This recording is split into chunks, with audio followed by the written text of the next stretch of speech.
नमस्कार दोस्तों, मैं आनंद सर आपका एक बार फिर से मैथमेटिका के YouTube चैनल पर स्वागत करता हूं। आज की दोस्तों अपनी चर्चा की कड़ी जो है वो पहुंच चुकी है गॉस प्रमेय पर, जो कि फिजिक्स का एक बहुत ही महत्वपूर्ण थ्योरम है। ठीक है, जो बहुत ही ज्यादा हमसे पूछा जाता है। अंग्रेजी में हम इसे गॉस थ्योरम, हिंदी में गॉस प्रमेय कहते हैं। ठीक है, इस पर हमें चर्चा करनी है। लेकिन इस गॉस थ्योरम को बच्चे समझ नहीं पाते, उसके पीछे कुछ कारण है। इसे समझने के लिए कुछ बेसिक एलिमेंट्स यानी कि तत्व हमें पहले से मालूम होने चाहिए। तो आइए उसी की थोड़ी चर्चा कर ले, फिर हम गॉस थ्योरम पर पहुंचते हैं। तो सबसे पहले हमारी जो चर्चा का विषय होगा वो क्षेत्रफल यानी कि एरिया। आप सोच रहे होंगे सर एरिया में क्या चर्चा करना, बिल्कुल सही है। एरिया में क्या चर्चा करना है, कोई खास बात नहीं है, लेकिन मैंने बोला एक चीज और भी, वो थोड़ा गौर करिएगा।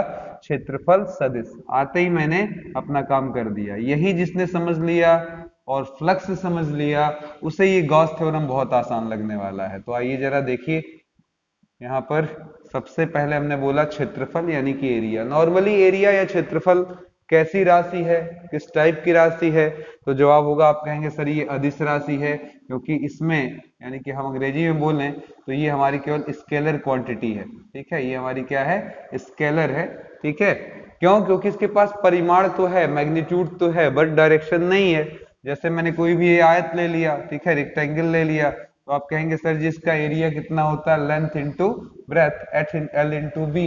अगर कोई ट्राइंगल ले लिया तो आप बोल देते हो सर इसका एरिया होगा half into base into height, यानी कि अगर ये बेस बी है, ये हाइट एच है आपका। ठीक है, half into base into height, ये हो जाएगा आपका क्षेत्रफल।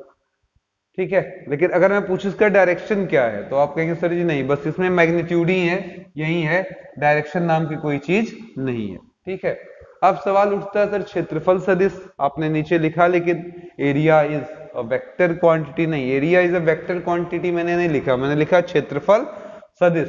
अब हम अपनी पढ़ाई की सुविधा के लिए एक नया राशि यानी कि यहां पर क्रिएट करेंगे, वेरिएबल क्रिएट करेंगे, जिसे हम क्षेत्रफल तो देंगे लेकिन आगे उसके एक सदिश लगा देंगे।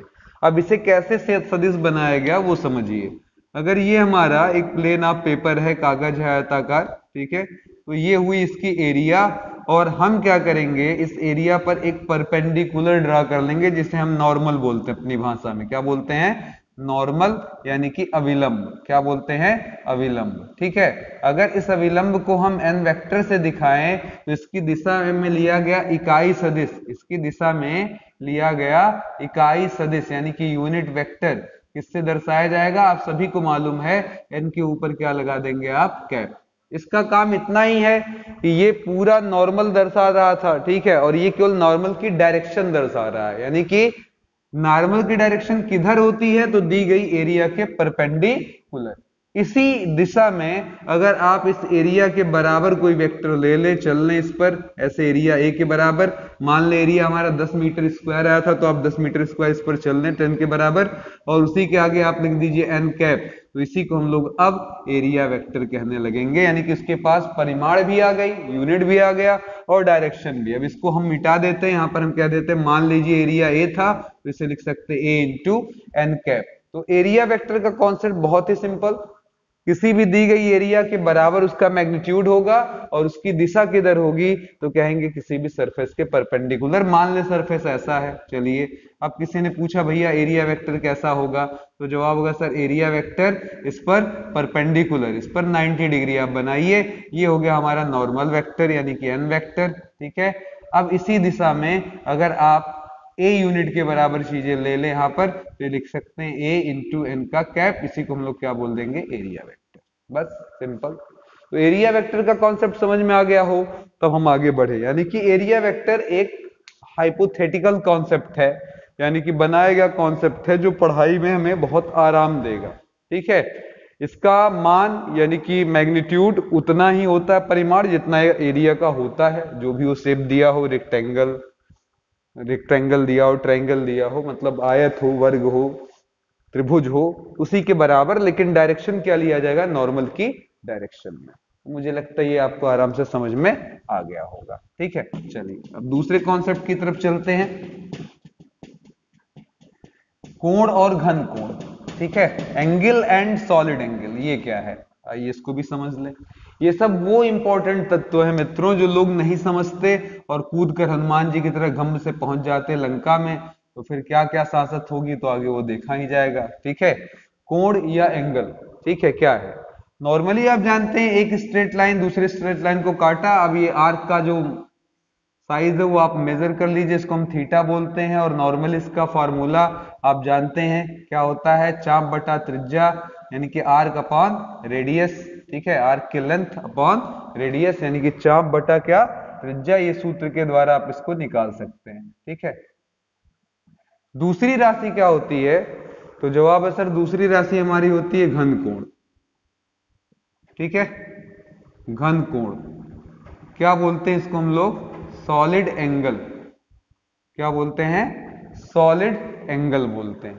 ठीक है, ये क्या है, तो जवाब है सर अगर कोई भी कर्व्ड सरफेस है, देखिएगा जरा मैंने क्या बोला, कोई भी कर्व्ड सरफेस है, ठीक है, ऐसे मुड़ा हुआ सरफेस है, तो उस पर अगर हम कोई पार्ट ले ले, कुछ भाग ले ले और उसको पता करें कि वो कितना एंगल अपने सेंटर पर बना रहा है, तो वह एंगल हमारा क्या कहलाएगा, घन कोण या सॉलिड एंगल। अब जनरली डिफिनेशन में क्या कह देते हैं कि कोई स्फेरिकल सरफेस है, यानी कि गोलीय सरफेस है, गोलीय हमारा तल है, और उस तल पर हम एक छोटा सा कोई भाग ले लें, उस भाग के द्वारा बनाया जाने वाला एंगल सेंटर पर क्या कहलाएगा, सॉलिड एंगल।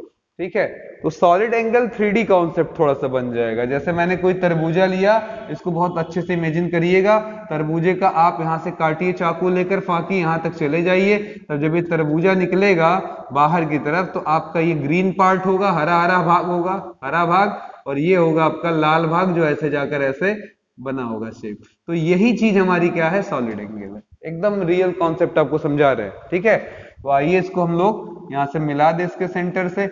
अब ये जो एंगल आपको मिलेगा इसे हम लोग क्या कहेंगे, सॉलिड एंगल कहेंगे। इसे जनरली बुक्स में ओमेगा से दर्शाया जाता है, लेकिन चूंकि हम छोटे एरिया का लेते हैं, अल्प एरिया का लेते हैं, स्मॉल एरिया लेते हैं, छोटा क्षेत्रफल लेते हैं, डीएस लेते हैं, इसलिए इसको हम डी ओमेगा लिख देते हैं। ठीक है, तो ये डी ओमेगा का मान कितना होता है, बल्कि इसको डीएस छोड़कर डीए लिख दे, एरिया इसका कम होता है। तो यहाँ पर डी ओमेगा बराबर क्या होता है, तो जवाब हुआ sir DA upon R square. यहाँ आर क्या है, ये जो आप लेंथ आप देख रहे हैं, त्रिज्या, ठीक है, रेडियस। ठीक है, ये नॉर्मली होता है। अब अगर कोई ये पूछ ले, जरा यहीं पर थोड़ा सा अपने आप को बढ़ा लीजिए, कोई ये पूछ ले कि सर ये बताइए पूरे स्फीयर के लिए कितना होगा, क्योंकि अभी हमारे काम पड़ेगा गॉस थ्योरम यानी कि गॉस प्रमेय में इसका।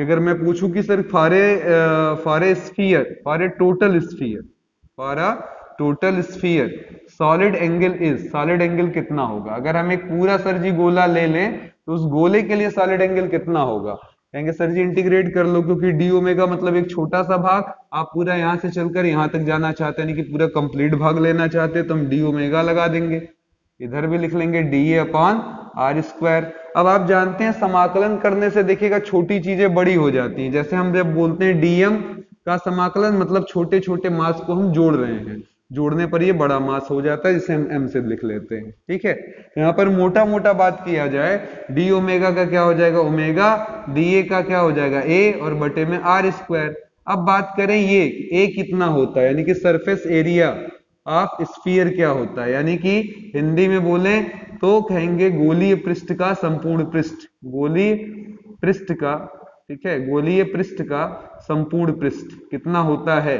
अगर कोई पूछे तो जवाब होगा सर ये तो एकदम रटी रटाई चीज है, सिंपल है, सबको पता होगा, 4 पाई आर स्क्वायर। तो यहाँ पर आप लगा सकते हैं 4 पाई आर स्क्वायर, नीचे क्या लगा सकते हैं, आर स्क्वायर से आर स्क्वायर कट गया, ओमेगा बराबर 4 पाई। तो मुझे अब आगे कभी समझाना नहीं पड़ेगा कि किसी एक गोले के लिए, अगर पूरे गोले के लिए पूछा जाए कि सॉलिड एंगल कितना होगा, तो आंसर कितना, ओमेगा का मान 4 पाई के बराबर होगा। तो मुझे लग रहा है आसान है आपके लिए घन कोण। थोड़ा थोड़ा चीजें समझ लीजिए मित्रों, जब समझ जाएंगे गॉस प्रमेय बिल्कुल इजी टास्क हमारे लिए। ठीक है, पहले वीडियो में हम गॉस थ्योरम निकालेंगे और दूसरे में धीरे धीरे हम गॉस थ्योरम के अलग अलग केसेस को सॉल्व करेंगे, अनुप्रयोग। ठीक है, उसके बाद तीसरे वीडियो में इस पर न्यूमेरिकल लगा लेंगे, हमारा पहला चैप्टर जो कि काफी बड़ा चैप्टर है वो समाप्त हो जाएगा। ठीक है, चलिए आगे बढ़ते हैं, अगली कड़ी जोड़ते हैं। अभी तक हमने क्या क्या पता किया उसको समझ लीजिएगा। एक पता किया हमने एरिया वेक्टर जो क्या है, इसका मैग्नीट्यूड एरिया के बराबर और डायरेक्शन जो है नॉर्मल की दिशा में।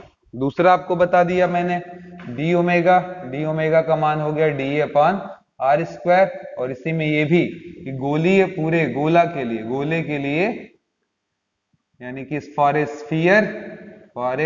स्फीयर आपका ओमेगा जो होता है वो 4 पाई आर स्क्वायर, ठीक है, सॉरी एरिया बराबर 4 पाई आर स्क्वायर, इसलिए आपका ओमेगा जो होगा वो हो जाएगा 4 pi are square by r square, तो आंसर है 4 पाई, ठीक है। चले अगले हेडिंग की तरफ, इलेक्ट्रिक फ्लक्स यानी कि विद्युत फ्लक्स। कुछ नहीं है, बहुत आसान कॉन्सेप्ट है, बस एक लाइन की डिफिनेशन है, मैथमेटिकली जो भी कहना चाहें आप कहें, मेरे तरफ से सिर्फ इतना ही है कि किसी भी तल से जितनी आपकी वैद्युत बल रेखाएं होकर गुजरेंगी उनको गिन लीजिए, आपको विद्युत फ्लक्स मिल जाएगा। जैसे मैंने ये सरफेस लिया और ये देखिए मैंने यहां से कुछ भेजा, मैंने इलेक्ट्रिक फील्ड यानी कि विद्युत बल रेखाएं यहां पर भेजी मैंने, ठीक है।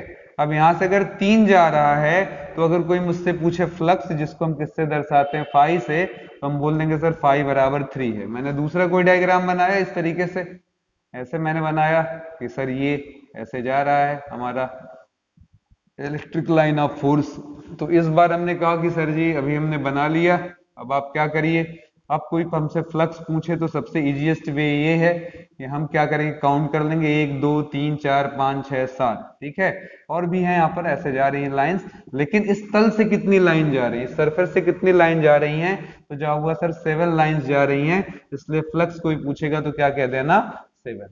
तो सबसे अच्छी परिभाषा ये है कि किसी बंद पृष्ठ से, इंपॉर्टेंट बात देखिएगा, किसी बंद यानी कि क्लोज्ड सरफेस होना चाहिए, किसी बंद पृष्ठ से होकर गुजरने वाली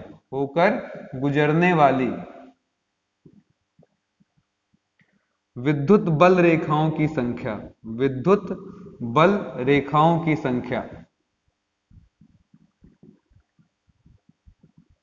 फ्लक्स कहलाती है। ओके, आसान है, किसी बंद पृष्ठ से होकर गुजरने वाली विद्युत बल रेखाओं की संख्या फ्लक्स कहलाती है। बंद पृष्ठ हो, वहां से जितनी भी रेखाएं गुजर रही हैं उनको काउंट कर लीजिए, ठीक है। The electric line of forces passing through a closed area is called electric flux, simple चीज, ठीक है। चलिए अब मैथमेटिकली भी इसकी बात कर ली जाए कि मैथमेटिकली सर जी भी कोई परिभाषा है इसका, तो कहेंगे हाँ सर बिल्कुल परिभाषा है, फ्लक्स की एक और भी परिभाषा है, आइए उसको भी समझ लिया जाए, ठीक है। अगर ये हमारे पास मान लेते हैं कोई तल है, ठीक है, और यहां से इस तरीके से हमारा इलेक्ट्रिक लाइन ऑफ फोर्सेस जा रही हैं, ठीक है, अंदर से नहीं जाती, अभी हम इस पर बात करेंगे, किसी भी कंडक्टर के अंदर से इलेक्ट्रिक लाइन ऑफ फोर्सेस नहीं जा सकती, तो ये जा रही है इलेक्ट्रिक लाइन ऑफ फोर्सेस, ठीक है। अब यहाँ पर अगर बात करें हम एरिया की, तो नॉर्मल एरिया तो मेरा यही है, ठीक है, ये है, लेकिन अगर मैं डायग्रामेटिकली बात करूं तो आप जान रहे हैं एरिया हमारा वेक्टर लेना है हमको, जो ऐसे लिया जाएगा इसके परपेंडिकुलर, जिसको हम ए लिखकर आगे एन कैप लगा देंगे, जिसे हम क्या बोल रहे हैं एरिया वेक्टर, और ये आपकी ई ऐसे जा रही है, ठीक है। तो अब इस ई और ए के बीच में कुछ एंगल भी बन रहा होगा, ध्यान दीजिएगा, इस ए और ई के बीच में कुछ एंगल भी बन रहा होगा। अगर हम उसी को थीटा मान लेते हैं कि एंगल है, तो इस स्थिति में फ्लक्स का मान हो जाता है E डॉट ए, ये डिफिनेशन है E डॉट ए, ठीक है। तो E डॉट ए आप डॉट प्रोडक्ट जानते हैं, मॉड ऑफ ए, और क्या हो जाएगा आपका कॉस थीटा, ये फॉर्मूला होता है, ठीक है। अब अलग अलग स्थितियों में मान अलग अलग हो सकता है, जैसे एग्जांपल मान लीजिए हमने ऐसे कोई ले लिया एरिया, एक पृष्ठ ले लिया, यहां से इलेक्ट्रिक लाइन ऑफ फोर्सेस ऐसे सीधे सीधे इस पार से उस पार निकल रही हैं, ठीक है। तो ये हमारा जो है ये ई का डायरेक्शन हो गया, ए पूछेंगे तो कहेंगे सर इसी के परपेंडिकुलर ही होगा, तो ऐसे परपेंडिकुलर बना लिया नॉर्मल वेक्टर, इसी दिशा में ए वेक्टर आपका आएगा जो कि क्या हो जाएगा ए इंटू एन का क्या हो जाएगा कैप, ठीक है, ए इंटू एन का कैप। अब इन दोनों के बीच में पूछे सर जी एंगल कितने का है, आप देख सकते हैं दोनों एक ही डायरेक्शन में है, तो थीटा बराबर क्या होगा 0, इसलिए यहाँ पर अगर फ्लक्स कोई पूछे तो जवाब होगा, इसको अच्छे से समझ लें क्योंकि सबसे ज्यादा हम यही यूज करने वाले हैं, ठीक है। और यहाँ पर cos क्या हो जाएगा 0, तो फाई बराबर, अब देखिए यहाँ पर ये तीर ना लगाइए, नॉर्मली लिख दीजिए ई ए cos 0 की वैल्यू 1। तो इस केस में हमें मैक्सिमम फ्लक्स मिलता है जब एरिया वेक्टर और इलेक्ट्रिक फील्ड के बीच में बनने वाला एंगल कितना हो 0। अब देखिए जरा दूसरा केस देख लीजिएगा, यहां पर मैंने इसको ऐसे कर दिया, ठीक है, इस तल को हमने थोड़ा सा ऐसे कर दिया और अब हमने इलेक्ट्रिक लाइंस जो हैं वो ऐसे भेज दी हैं, अभी भी वैसे ही जा रही थी जैसे जा रही थी, ठीक है। अब यहाँ पर अगर कोई एरिया वेक्टर आपसे पूछेगा तो यहाँ पर हमारा क्या हो जाएगा, ये ई हुआ हमारा एरिया वेक्टर, हमारा इसके परपेंडिकुलर होगा, इस तल के क्या होगा 90 डिग्री बनाता हुआ होगा, ये हमारा एरिया वेक्टर हो जाएगा। अब अगर कोई पूछे ई और ए में कितने डिग्री का एंगल बनेगा तो मुझबानी है 90 डिग्री। अब इस केस में फ्लक्स कितना आएगा तो जवाब होगा mod of E mod of A और आगे cos 90 डिग्री, cos 90 की वैल्यू कितनी हो जाती है तो जवाब होगा 0, आंसर पूरा का पूरा क्या आ गया 0, ठीक है।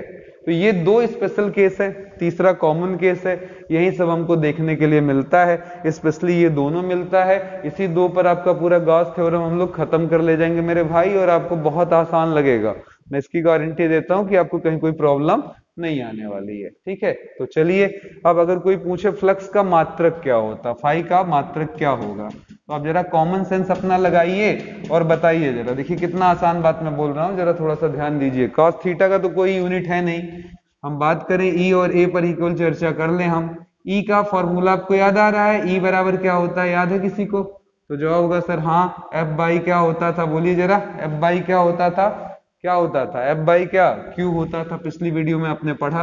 एफ हमारा क्या है न्यूटन, ये क्या है कूलाम, तो यहाँ पर पहले हो गया न्यूटन प्रति कूलाम, एरिया किसमें नापते हैं मीटर स्क्वायर में, तो फ्लक्स का पहला मात्रक आ गया न्यूटन प्रति coulomb into metre square, newton प्रति कूलाम इंटू मीटर स्क्वायर। या दूसरा विकल्प भी देखिएगा, ई के जगह क्या हम यूज कर सकते हैं, तो यहाँ पर जवाब हुआ सर ई के जगह आप यूज करेंगे एफ बाई क्यू, हम क्या करते हैं इंटू लगा देते हैं, एरिया के जगह आपका लेंथ हो जाता, लेंथ बोल सकते हैं ना, लंबाई बोल सकते हैं, लेंथ इंटू लेंथ बोल दें।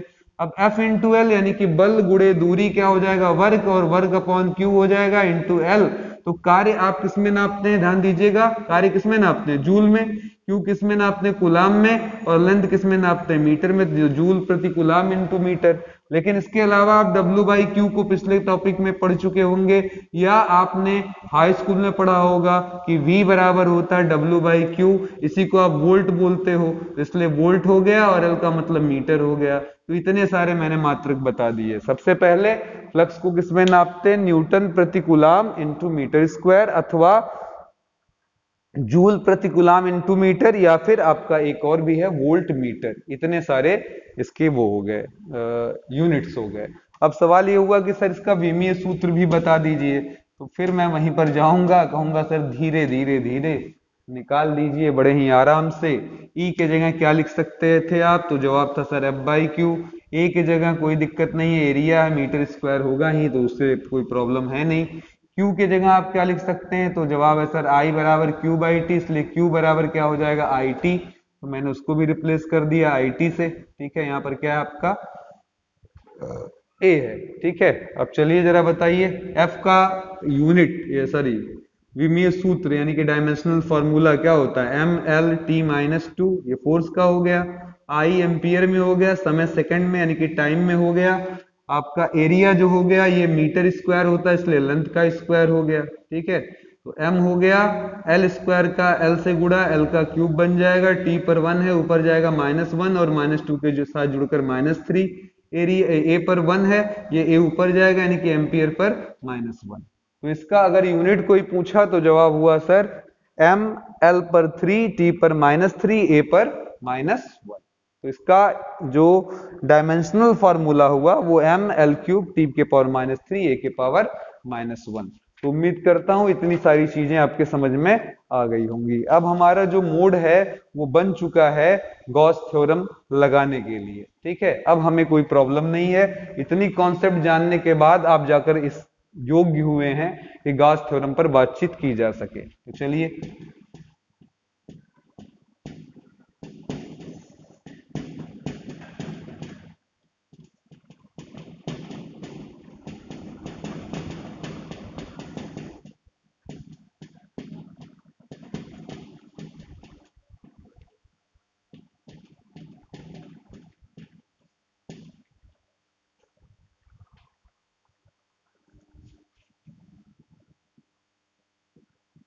गॉस प्रमेय या गॉस थ्योरम,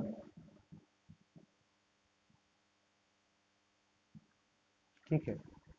क्या कहता गॉस थ्योरम? तो गॉस थ्योरम कोई नया तीर नहीं मारता, ये भी फ्लक्स निकलवाता। फ्लक्स निकलवाने का पहला तरीका, counting the electric line of forces through a surface, किसी सरफेस से होकर गुजरने वाली विद्युत बल रेखाओं को गिन लो। दूसरा तरीका ई डॉट ए लगा लो।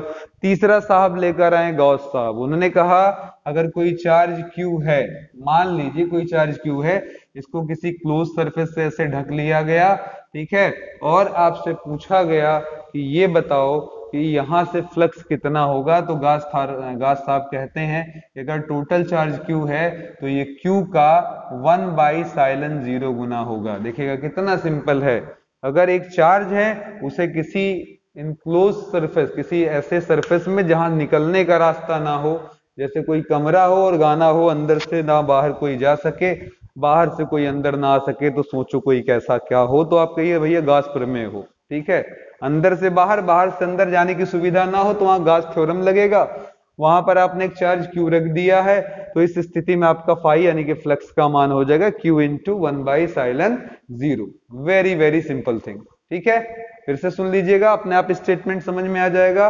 अगर किसी चार्ज को किसी बंद वक्र में रख दिया जाए, सॉरी बंद सरफेस के अंदर रख दिया जाए, तल में रख दिया जाए, तो उस तल से होकर गुजरने वाले फ्लक्स का मान Q का 1/sin0 गुना होगा। बस इतना ही है गॉस का थ्योरम। मुझे लगता है कि इसमें कोई भी तीर मारने जैसा या कोई टिपिकल चीज नहीं है। इसको 10 बार पढ़ने से कुछ नहीं होने वाला, लोग बिना बात का पढ़ते हैं। कितना आसान है, Q को कमरे के अंदर बंद कर दिया गया, तो उस कमरे से होकर जाने वाला जो फ्लक्स की संख्या, मतलब अंदर से मान लो चिल्लाए बचाओ बचाओ चिल्लाए, या फिर कुछ और, ठीक, गाना गाए जाने जिगर जाने मन, ऐसा कुछ भी गाना गाए, तो कहां तक सुनाई देगा? जवाब होगा फाई बराबर Q इंटू 1/sin0। फ्लक्स यानी कि वहां से निकलने वाले विद्युत बल रेखाओं की संख्या, ये हो जाएगी। क्लियर हो गया?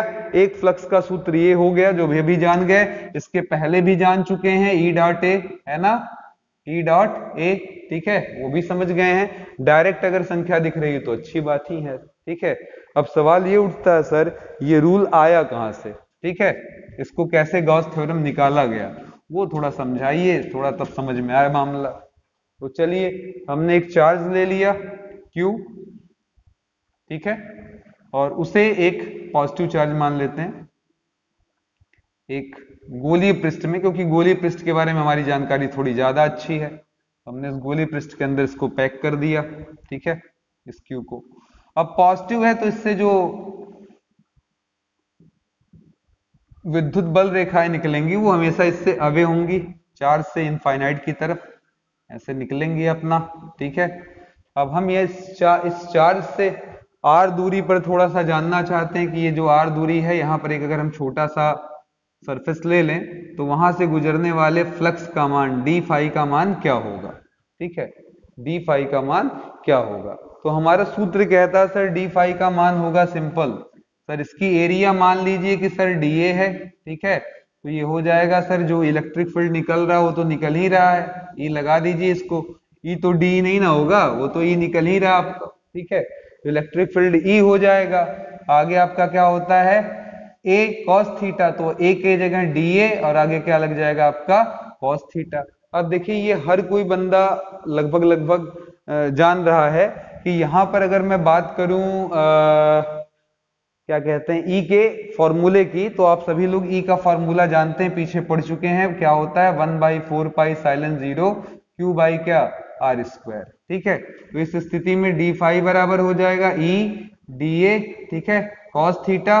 वैसे अगर मैं पूछूं यहाँ पर कॉस थीटा होगा कितना, तो भी मैं बता दूं कि आपका जो सरफेस लिया जाएगा वो भी ऐसे ही होगा इसके परपेंडिकुलर में, और ई भी उसी डायरेक्शन में होगा, क्योंकि किसी भी तल से निकलने वाला जो इलेक्ट्रिक फील्ड होता है वो परपेंडिकुलर टू द सरफेस होता है। तो आप चाहें तो यहाँ थीटा की जगह 0 डिग्री लगा सकते हैं, उसमें भी कोई प्रॉब्लम है नहीं। ठीक है, तो वो हो जाएगा आपका 1।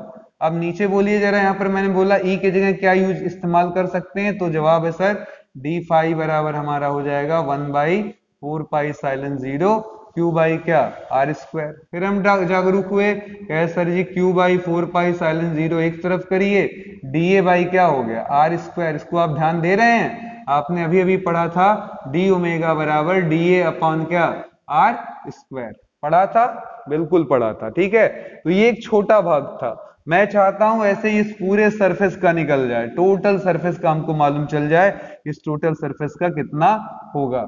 तो जवाब होगा सर इसके लिए हमें क्या करना पड़ेगा, इंटीग्रल करना पड़ेगा, समाकलन करना पड़ेगा पूरे सरफेस के लिए, पूरे स्फीयर के लिए। ठीक है, तो हमने इंटीग्रल कर दिया पूरे सरफेस का। तो आप जानते हैं जब ऐसा लगा हो समाकलन, तो ये छोटी सी राशि बड़ी राशि हो जाएगी, जिसे डी फाई के बजाय क्या लिखने लगेंगे हम फाई।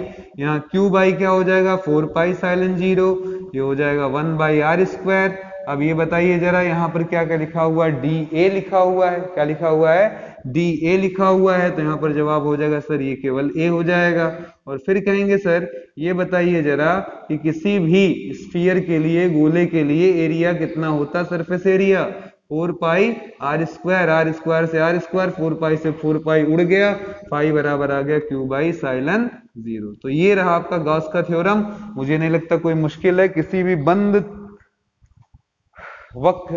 बंद पृष्ठ के अंदर अगर क्यू चार्ज रख दिया जाए तो उस पूरे पृष्ठ से होकर गुजरने वाले फ्लक्स का मान उस चार्ज का 1/साइलन 0 गुना होता है। ठीक है, कोई प्रॉब्लम, कोई दिक्कत, मुझे नहीं लगता कोई दिक्कत होगी।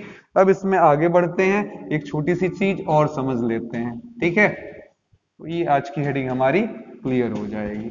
ठीक है, इसके बाद बिल्कुल मजाक करना है, कोई खास बड़ी चीज नहीं है, आप हंसते गाते खेलते कूदते उछलते निकाल ले जाएंगे सारा सेटिंग एक ही वीडियो में, इसके जितने भी अनुप्रयोग हैं। ठीक है, चलिए अब कुछ कहने वाले ने कहा भैया एक हमने बंद वक्र लिया, बंद परिपथ लिया, इसके अंदर हमने Q1, Q2, Q3 बहुत सारे चार्जेस रख दिए, इस तरीके से Qn तक रख दिया। अब पूछा सर जी अब बताओ फ्लक्स कितना होगा, तो जवाब होगा सर फ्लक्स क्या होगा, जितना भी चार्ज है इसके अंदर उसका 1/साइलन 0 गुना।